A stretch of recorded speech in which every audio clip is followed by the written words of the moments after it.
Digivolve too? ProtoMet! Oh, my therapist is gonna have a field day with this one. I just know it.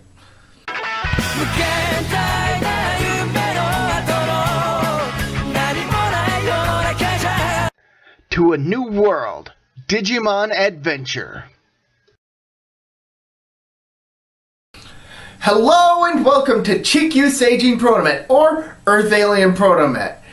Now, in today's episode, things are going to be a little bit different. Today, I'm going to be talking about an anime, Digimon Adventure, or as it was released in the US, Digimon Digital Monsters. Now, you might find it a little weird that I'm covering an anime on a show that normally talks about, live action guys in rubber and spandex suits fighting each other kind of show.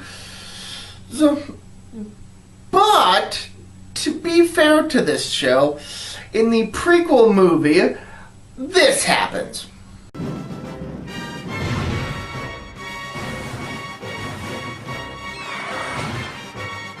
Yeah, I think this show is pretty appropriate for this channel. So, let's get talking about the plot. After a bizarre unseasonal blizzard, a group of kids at summer camp find objects called digivices, and they soon find themselves transported to a whole new world, the digital world, in which they meet and encounter numerous creatures called Digimon, or digital monsters. With the help of their partner Digimon, the kids explore this new world, hoping to find a way to get home. But danger lurks around every corner. But thankfully, their Digimon partners have the ability to digivolve into much stronger forms. Perhaps these kids will find their way home and maybe, just maybe, they'll save the digital world along the way.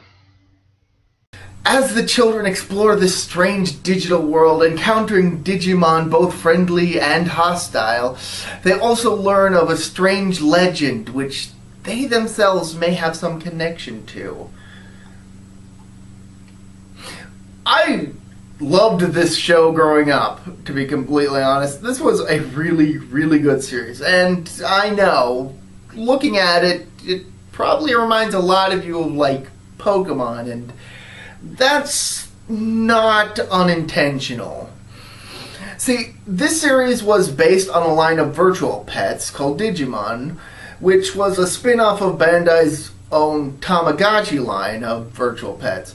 With the main difference being that with Digimon, you could take your monster and battle it with your friend's monster.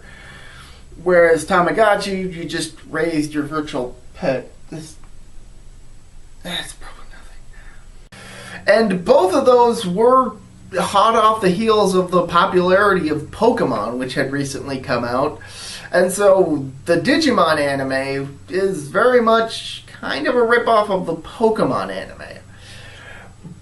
But while I did enjoy the Pokemon anime growing up, I honestly found myself enjoying the Digimon anime a lot more. And that's because the Pokemon anime just kind of keeps going without a set story. Whereas Digimon actually has a pretty solid story that develops over the course of the series. And beyond, as it turns out. Similar to Pokemon, there were a large variety of Digimon that the characters encounter. Again, both friendly and hostile. And they actually made for some pretty interesting characters. Some may have shown up for only an episode or two, but others actually left an impact, both good and bad. And again, unlike Pokemon's anime, which really just followed a bunch of random adventures, Digimon Adventure actually followed a set storyline that had a definitive beginning, middle, and end. And it develops in such a wonderful way that it was hard to ignore. In fact, it was pretty difficult if you missed an episode, because then you're missing out on some important plot. And there were plenty of other things that made this show quite interesting, including the Digimon battles, which were pretty good, and especially when they started spilling out from the digital world into the real world. But to be completely honest, one of my favorite aspects of the series was that it tackled some fairly dark topics, ones that I wouldn't have expected to see in a children's show at the time, especially nowadays when things are actually pretty dumbed down.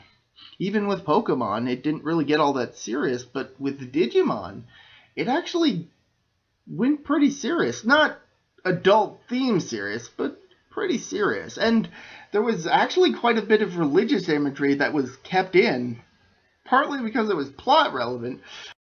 Digimon Adventure was such a popular hit that after this first season aired, they released a second season set just a few years after this one.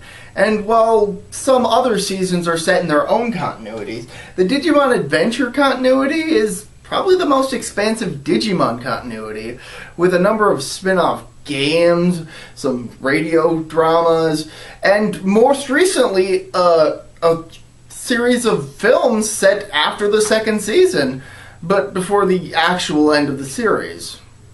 It's complicated. Digimon Adventure is a really, really fun series, and if you haven't checked the series out, I strongly recommend going out and picking up the DVDs. The DVDs, I think, were originally intended to have the Japanese version, because for whatever reason, the booklet included with this includes the lyrics for the Japanese opening and ending themes, which aren't on the DVDs, and it does have a couple references to stuff from the Japanese material, like one of the Digimon's attacks uses the Japanese name rather than the English name. But the dub is pretty spot on for the Japanese version. They do kind of get a bit jokey at times, but for the most part, the plot is retained, and a lot of the elements are left untouched. It's a pretty faithful adaptation, I must admit. And Digimon as a whole is really fun. So I strongly recommend going out and checking out this series. And if you've already seen it, why not check it out again? It's fun to revisit old things. For Earth Alien ProtoMet, this is me, ProtoMet. See ya!